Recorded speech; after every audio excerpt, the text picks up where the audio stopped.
This episode is brought to you by Audi. The road is calling. Embrace the thrill of the drive with the all-new, fully electric Audi Q6 e-tron. Featuring effortless power, serious acceleration, and advanced Audi tech. It's not just a new EV, it's a new way to experience driving. The all-new, fully electric Audi Q6 e-tron is here. The next chapter of Audi starts now. I was never really a runner. The way I see running is a gift, especially when you have stage 4 cancer. I'm Anne. I'm running the Boston Marathon, presented by Bank of America. I run for Dana-Farber Cancer Institute to give people like me a chance to thrive in life, even with cancer. Join Bank of America in helping Anne's cause. Give if you can at BofA.com/supportAnne. What would you like the power to do? References to charitable organizations is not an endorsement by Bank of America Corporation. Copyright 2025. Good afternoon, guys, and welcome to the podcast. From New York, I've got Paolo Gaudiano, and he is the author of Measuring Inclusion. It's a winner of a Goody Business Book Award. Today's topic of conversation is going to be all about the backlash against DEI, where we're going, where we're headed, what Paolo sees, and what solutions he's going to offer. I'm really happy to pick his brain and welcome him to the podcast. So, Paolo, welcome. Thank you, Chris. Dr. How are you? Yeah, we are very informal, so I go by Chris. And talk about you. You name yourself the white guy in DEI. What prompted this, and how did you get started? Yeah, in fact, when I present my work, I usually joke about being the white elephant in the room. You don't get a lot of people like me in DEI. There are some. I came into it about 10 years ago when I had the ability and the fortune of realizing that the work that I'd been doing prior to that, through a combination of academia, entrepreneurship, was actually something that I thought I could apply to something that until then had been just a personal interest, and namely diversity and inclusion.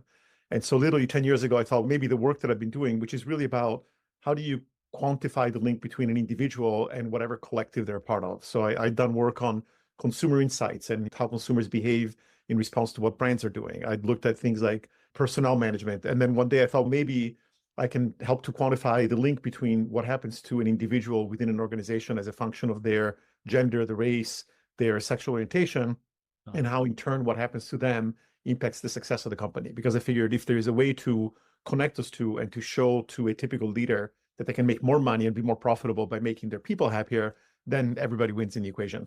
And so I started doing that 10 years ago. Since then I've created Alaria, which is a small for-profit mission-driven company. I also have a small research center, 501c3, and I've done some work on the academic side, and I run an annual conference. Interesting.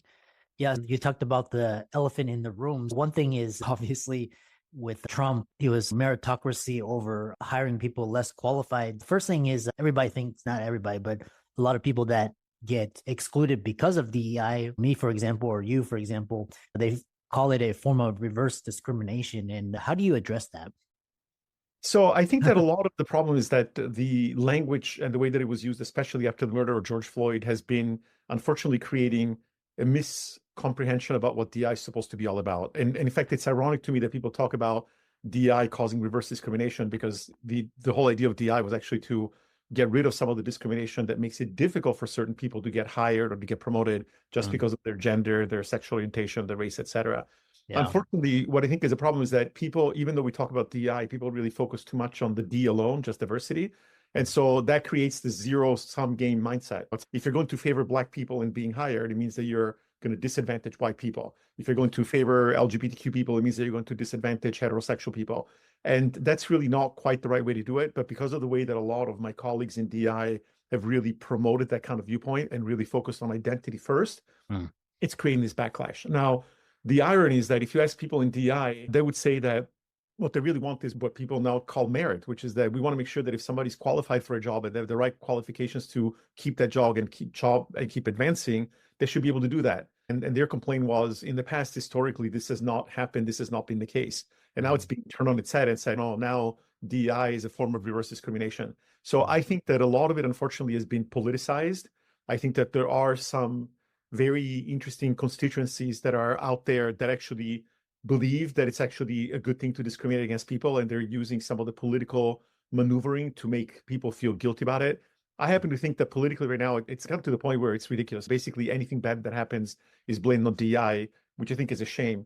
in my work, one of the things that I try to do is that I really try to avoid a lot of these kinds of conversations because I feel that they can be a dead end and they're so steeped in personal opinions.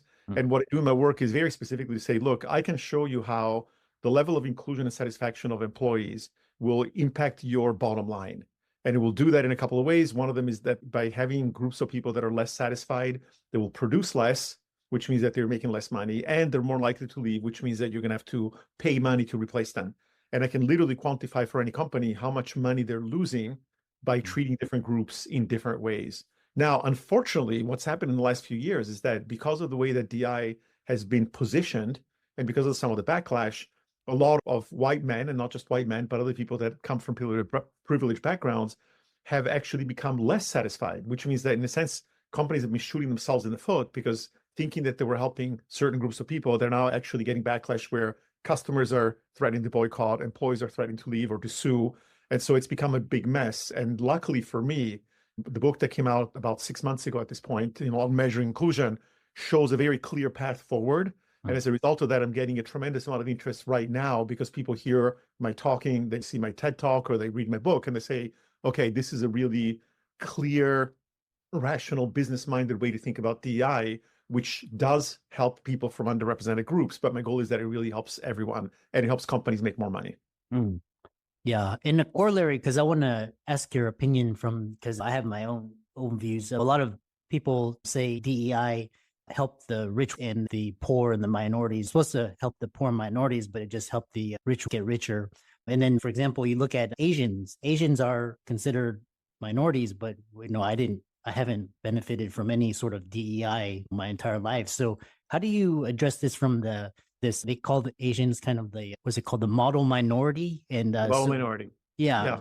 So what are your thoughts? I'm going to start by inviting people to think about things in a different way. Okay. I think that the problem that I see a lot that is reflected both in what companies are doing and also in the way that people think about DEI is that it's centered on identity. So you start with the assumption of, oh, Asians, by the way, you're Asian. My wife is from Uzbekistan, which is also an Asian country. You have people from India. You have people from Bangladesh. You have people from many parts of Asia. We have 3 billion people or so that are identified as Asian. And the idea that we can just bucket them all in one place and that they will have the same experiences is ridiculous, right? So my suggestion would be, yes, we can have conversations about the model minority and how it impacts certain people, but we're talking about very broad generalizations that rarely, if ever, actually reflect the individual experiences of individuals like yourself or like me or like my wife. So what I invite people to think about is that the reason why DEI came about and the reason why diversity, in my opinion, has been a focus is because maybe 60 or so years ago, after civil rights, as more African Americans came into the workforce, and also there was a growing number of women coming to the workforce, those people realized that something was not right. They were not treated well. They were not getting access to promotions, to raises. But the only thing that they could really quantify was looking around and saying, look, there is only 3 of us. There is only 1 of me. And so diversity became the torch that everybody carries. But the problem is to me, that's a symptom. It's an outcome. And focusing on identity first is what creates the problems. And I like to give a very simple analogy. Suppose you walk home one day in the winter and it's really cold. You look at your thermostat and it says 50 degrees. So how do you fix that? You light a match under the thermostat. And now what happens? The thermostat is reading 70, 80, 90 degrees, but meanwhile, the windows are drafty, the front door is wide open, and the roof is leaking. And you might burn your fingers or burn the whole house down. Unfortunately, that's exactly what happened. The diversity that we see, the buckets of identities that we see are outcomes. They're the result of everything that happens in an organization.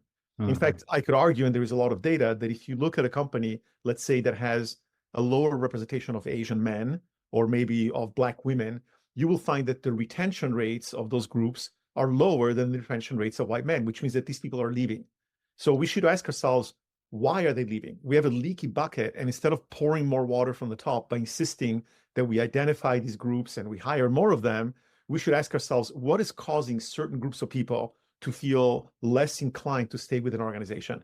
And that's essentially what we do when we measure inclusion. So one way to think about it is stop focusing on identity, but another way to think about it is let's measure what actually matters, what actually impacts people's experiences and behaviors and how that impacts the companies, instead of having disquisitions about whether all Asians are treated the same, whether the model minority is a good idea, and so on and so forth. So again, without getting into the weeds, that's the way that I would really encourage people to think about this in a really different way.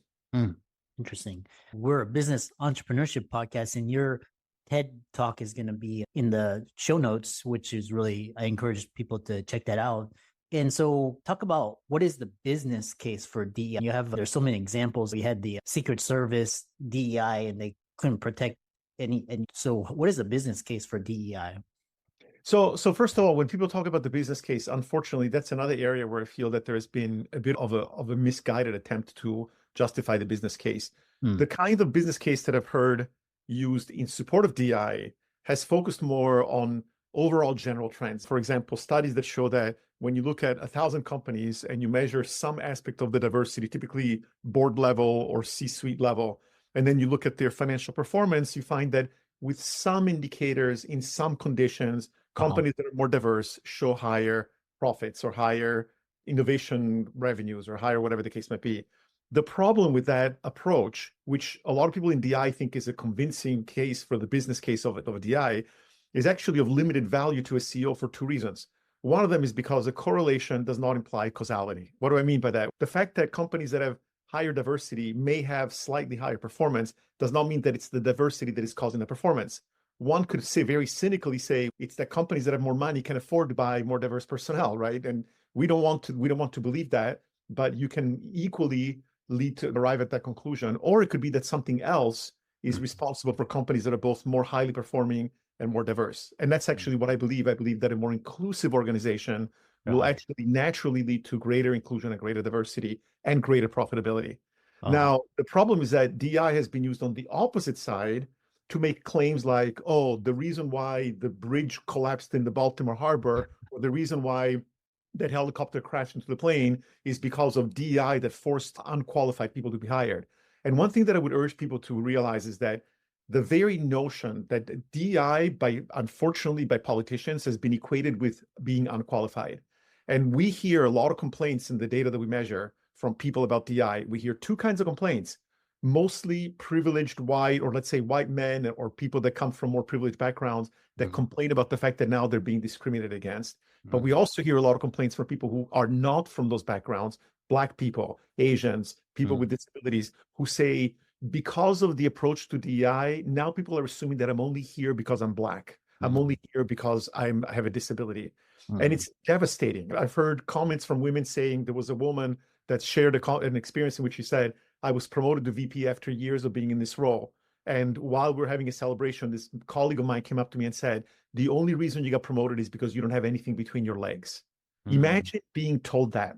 So this craziness of DEI being batted around as a political hot potato really needs to stop. And what I try to encourage people to say is, let's stop the rhetoric. Let's stop these extreme viewpoints of, oh, all white men are oppressors, and you all have unconscious biases, and you're horrible human beings, and you're doing terrible things to people on the one hand. And on the other hand, let's stop this craziness of, oh, DI means you're hiring unqualified individuals. That's absolutely not true. That's absolutely not true. Yes, some companies mistakenly, in trying to implement DI, they created these kinds of approaches that were not very well thought out, in which they really truly did. They didn't know where to find people of color, for example. And so they hired the first people that they found that were not very qualified. Those instances are actually pretty rare, but they get amplified in people's minds. They see one unqualified woman and they assume that all women are unqualified. They see one unqualified Asian man, they assume that all Asian men are unqualified. That needs to stop. And to me, the only way to stop it is a twofold approach. One, show the true business case, which is about how in your company, if you're not being inclusive, how will that impact both the representation of people in your team and how much money you can make? And then secondly, let's stop focusing on diversity and identity as the cause, and let's realize that's a symptom of how well an organization is working, and let's figure out how can we fix that so that we do get greater diversity, not simply by stuffing unqualified people or qualified people into a company, but by ensuring that qualified people can advance through the organization regardless of their identity. This episode is brought to you by Prime Video. In the small town of Holland, Michigan, nothing is ever what it seems. Behind the tulip festivals and pretty houses lay dark secrets that threaten to tear a marriage apart. Nicole Kidman stars in this darkly twisted thriller about a wife and mother whose quest to uncover her husband's secrets may get her more than she bargained for. Holland, streaming on Prime Video March 27th. Every cup of Nespresso coffee is an invitation to transform your morning routine into a ritual you can treasure each and every day. Using the Virtuo Pup, a simple touch of the button freshly brews bold aromas and a rich, velvety crema layer for delicious cafe-quality coffee at home. Whether you enjoy your coffee hot or over ice, every sip, every morning is unforgettable. Nothing tastes like Nespresso coffee. Visit Nespresso.com or our app to explore our full range of easy-to-use machines and coffees not found anywhere else. Interesting. And so corollary to that, because the rhetoric is we want to make it a merit-based society, and Europe, Asia, it's all, especially academics, it's just score. If you have this score, you get in. If you don't. But here we have to have these terms like DEI. And the corollary on this kind of meritocracy is DEI in corporations, education. But how come in sports you don't see DEI, and how is the corollary with sports compared to corporate or education? You're bringing up a couple of issues. I'm going to answer the second one first, and then I come back to meritocracy. When I hear people say, "Oh, look, when you look in sports, look, there are a lot of Black people in sports," right? Mm-hmm. I'm sorry, but that's a very dumb comparison because of the following reason. Mm-hmm. Maybe on the field you see a diversity of players, but look at the organization that actually runs the company, that runs the team, and I guarantee you that even if you have, let's say, 12 Black players and 12 white players on a baseball team, I guarantee you that the owners, the leaders, the managers will be primarily white people. So the idea that DEI somehow does not work is just not right, okay? We're using flawed analogies. And one of the things that's very interesting is that relates to sport, that also relates to meritocracy. I've heard a virtually identical analogy used both for and against DEI, and the analogy has to do with a foot race. Imagine there is an Olympic race on a track, right? And two versions of this. Version one, the race starts, some of the faster runners are getting ahead, and then the judges say, "Oh no, that's unfair. We need to have equitable outcomes. Let's slow down the faster racers." Would that be a fair thing to do? Absolutely not. Version two, the race begins. After the first turn, we realized that some obstacles were left on the tracks of only two of the racers, but not the other ones. We didn't see this before. So the racers are stumbling, trying to get over the obstacles, the other ones get ahead. Now, at that point, the question is it fair that the people that got ahead, not because they were faster, but because they had no obstacles, should win? Of course, that's not fair either. Now, here's the problem. Both of those analogies make a profound mistake, which is that they assume that you've watched the entire race. The reality is very different. The reality when we're considering these kinds of ideas is that, look, I go to a race to find out who's the fastest racer so I can hire them to win the next race. But you just walked into the stadium and that some people are ahead of the others, but you don't know why. You don't know if it's because they were faster or because they started earlier or because they had no obstacles. You don't know that. And so the idea that just because we see that one person's resume is better than another person's resume does not mean that they're actually better. Imagine, for example, that if you stayed in the stadium, you would see that the people with the obstacles are actually catching up. Which one is faster? Which one would you rather have in your next race? Would you rather have somebody that was very fast when they had no obstacles, but in reality slower, and that may not be able to race in the future if there are obstacles? So you see, we come up with these analogies and without really thinking about the underlying assumptions. And when we talk about meritocracy, and I've written about this, we all want meritocracy, but here is the problem.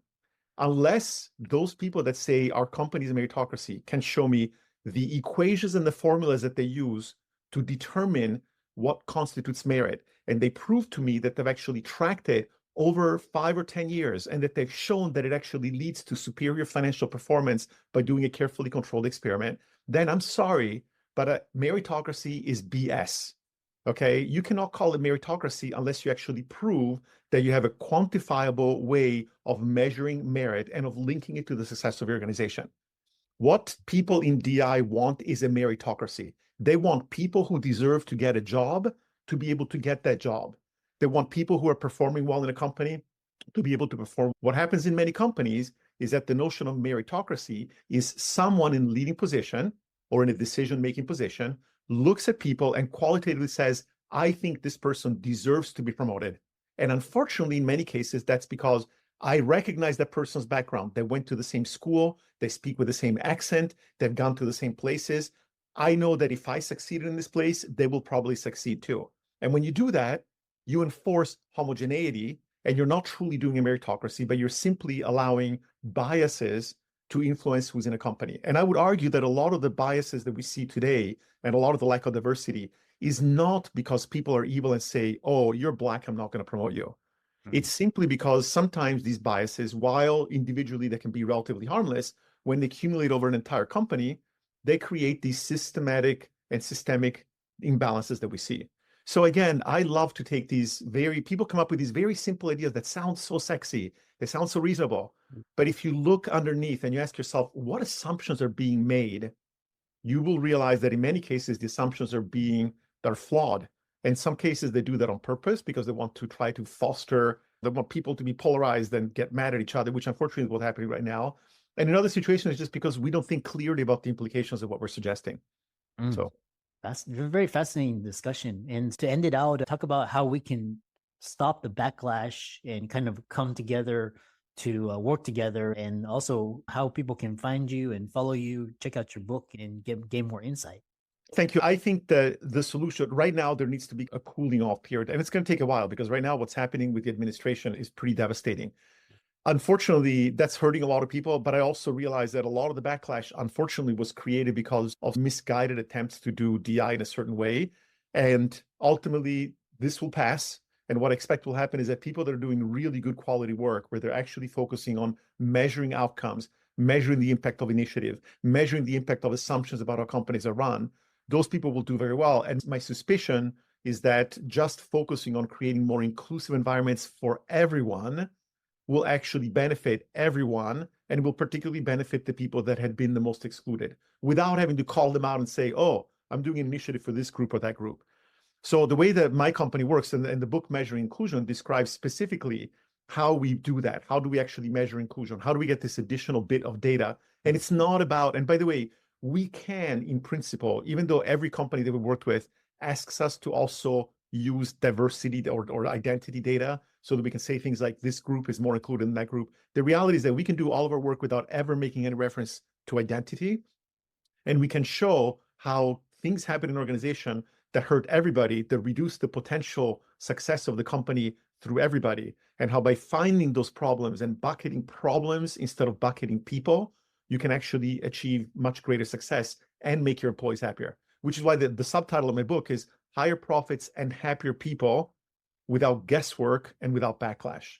And so if anybody wants to find me, if you look on any online seller for the book Measuring Inclusion, right now it's the only one with a title.